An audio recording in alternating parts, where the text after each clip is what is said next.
Section 240.24h of the National Electrical Code, or NEC, addresses the permissible distance between the meter location and the load center, often referred to as a panel.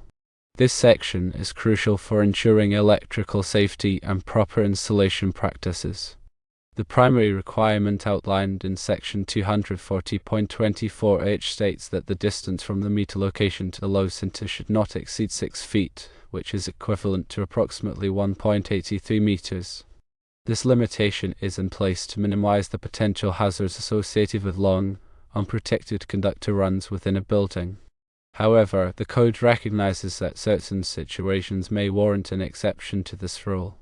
Specifically, if the meter is located within sight from the doorway of, or adjacent to, the load center, the 6-foot distance limitation may not apply.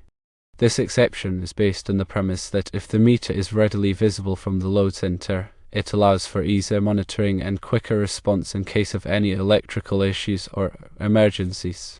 Understanding the implications of Section 240.24h is essential for electrical installers and homeowners alike.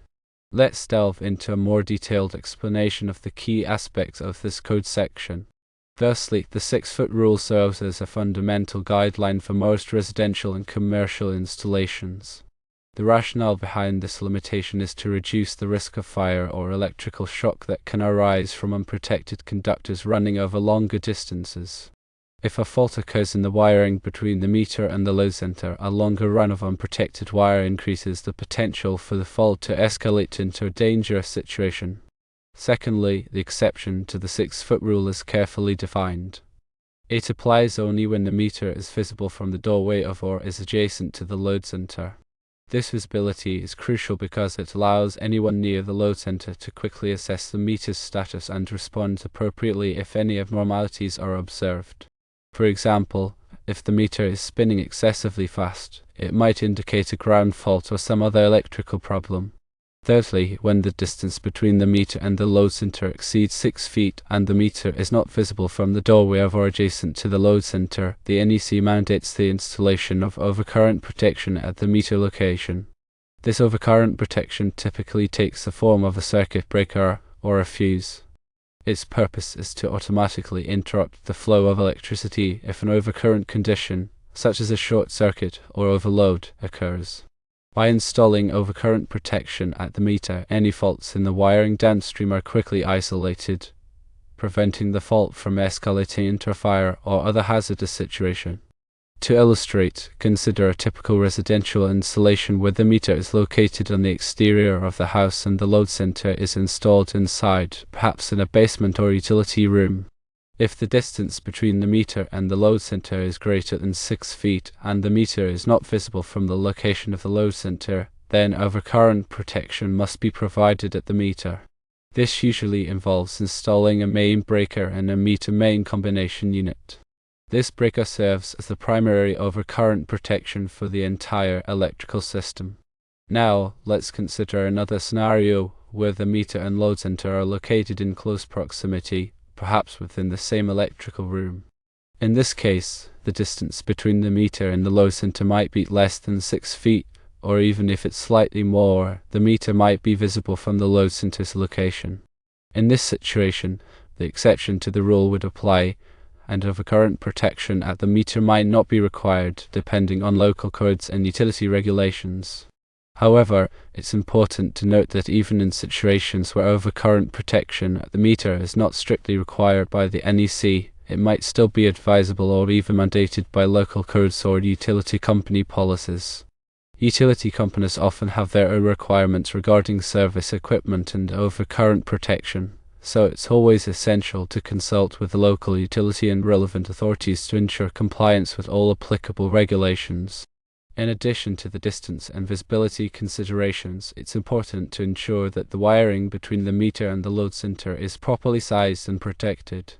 The conductors must be rated to carry the maximum current expected for the service, and they must be protected from physical damage. This protection can be achieved through the use of conduit, cable trays, or other approved wiring methods. Furthermore, it's crucial to ensure that all electrical connections are made properly and are securely tightened. Loose connections can cause arcing, which can lead to overheating and potentially start a fire. All electrical work should be performed by qualified and licensed electricians who are familiar with the NEC and local codes. They will have the knowledge and experience to ensure that the installation is done safely and correctly. Moreover, regular inspections and maintenance of the electrical system are essential for ensuring its continued safety and reliability. This includes checking for loose connections, damaged wiring, and any signs of overheating. Any issue should be addressed promptly to prevent them from escalating into more serious problems. In summary, Section 240.24h of the NEC plays a vital role in ensuring electrical safety by limiting the distance between the meter and the load center, unless specific conditions are met. Understanding and complying with this code section is essential for all electrical installations. The 6-foot rule is designed to minimize the risk of fire and electrical shock associated with long, unprotected conductor runs. The exception to the rule, which allows for a greater distance if the meter is visible from the load center, provides flexibility in certain situations. When the distance exceeds 6 feet and the meter is not visible, overcurrent protection must be installed at the meter to protect against faults in the wiring. Always consult with qualified electricians, local authorities, and the utility company to ensure compliance with all applicable codes and regulations. Proper installation, regular inspections, and maintenance are essential for maintaining a safe and reliable electrical system. Understanding these principles can help to prevent electrical hazards and ensure the safety of occupants. Let's further explore the practical implications of NEC Section 240.24h through various scenarios and examples. One common scenario involves upgrading an existing electrical service in an older home. In many older homes, the meter and load center may be located far apart, potentially exceeding the 6-foot limit. During an upgrade, it's important to carefully assess the existing wiring and determine whether it complies with current NEC requirements. If the distance between the meter and the load center exceeds 6 feet and the meter is not visible from the load center, then the upgrade will likely require the installation of overcurrent protection at the meter. This could involve replacing the existing meter socket with a meter main combination unit that includes a main breaker. Another scenario arises in new construction projects where the location of the meter and load center needs to be carefully planned. Architects and electrical designers should consider the requirements of Section 240.24h when determining the placement of these components. Whenever possible, it's best to locate the meter and load center in close proximity to each other, preferably within 6 feet, to avoid the need for overcurrent protection at the meter. However, if this is not feasible, then the meter should be located in a position where it is visible from the doorway or adjacent to the load center. This can be achieved by placing the meter on an exterior wall near the load center or by installing a window that allows a view of the meter from inside the building. In commercial buildings, the requirements of Section 240.24h can be more complex due to the larger scale of the electrical systems. In these buildings, it's common to have multiple meters and load centers serving different areas or tenants. Each meter and load center installation must comply with the requirements of the NEC, and it's important to carefully coordinate the placement of these components to ensure compliance. In some cases, it may be necessary to install multiple overcurrent protection devices at various locations to protect different sections of the electrical system. When dealing with underground electrical services, the requirements of Section 240.24h still apply. The distance between the point where the underground service conductors enter the building and the location of the load center must comply with the 6-foot rule, unless the exception for visibility applies. In these cases, it's important to carefully plan the routing of the underground conductors to minimize the distance to the load center. It's also important to ensure that the underground conductors are properly protected from physical damage and moisture. Furthermore, when working with renewable energy systems such as solar, photovoltaic, or wind power, the requirements of Section 240.24h must be considered in conjunction with other applicable sections of the NEC.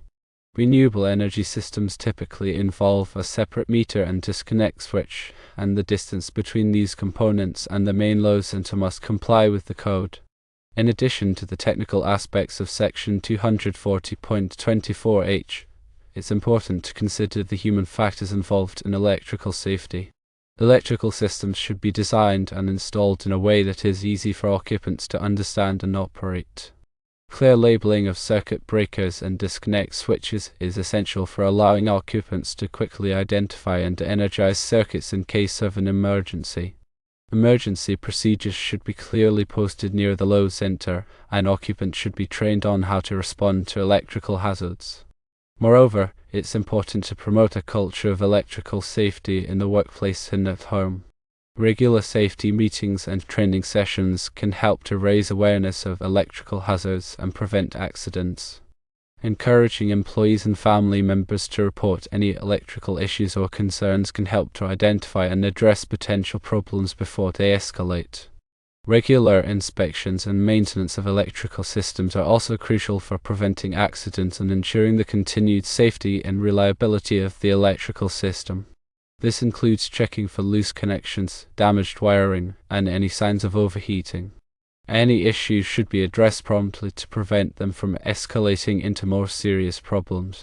In conclusion, NEC Section 240.24h is a critical component of electrical safety that must be carefully considered in all electrical installations.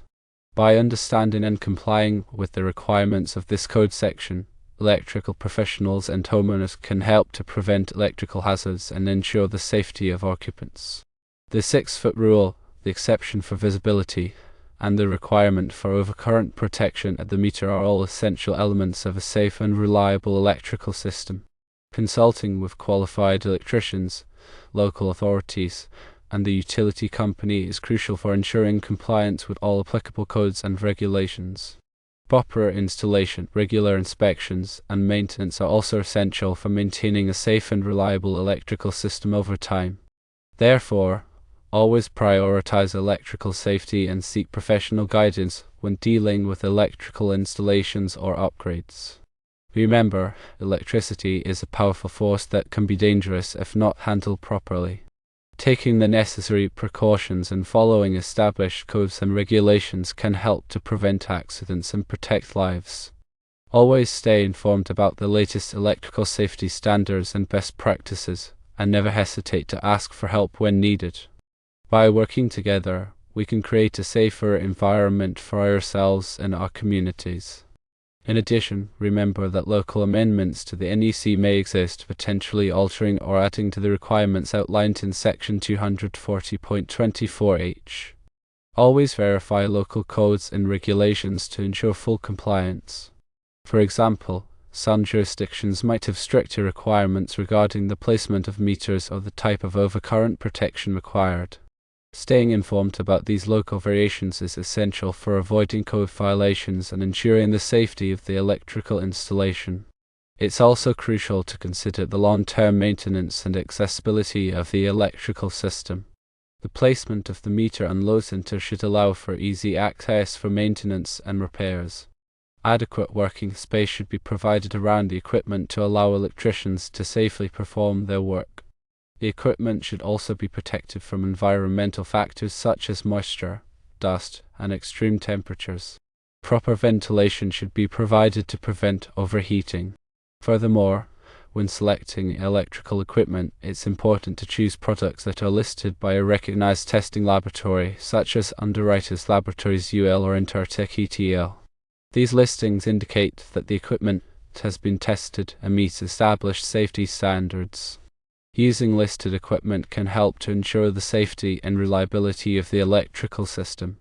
In addition to the specific requirements of Section 240.24h, it's important to consider the overall design and layout of the electrical system.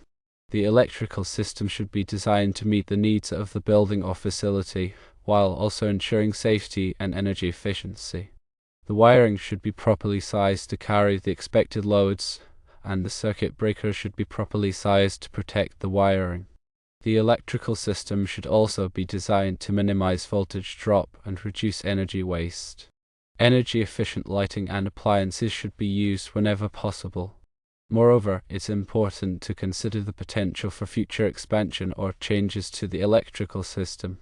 The electrical system should be designed to allow for easy addition of new circuits or equipment. Spare capacity should be provided in the load center to accommodate future loads. The wiring should be routed in a way that allows for easy access and modification. By considering these factors during the design phase, you can ensure that the electrical system will be able to meet your needs for years to come.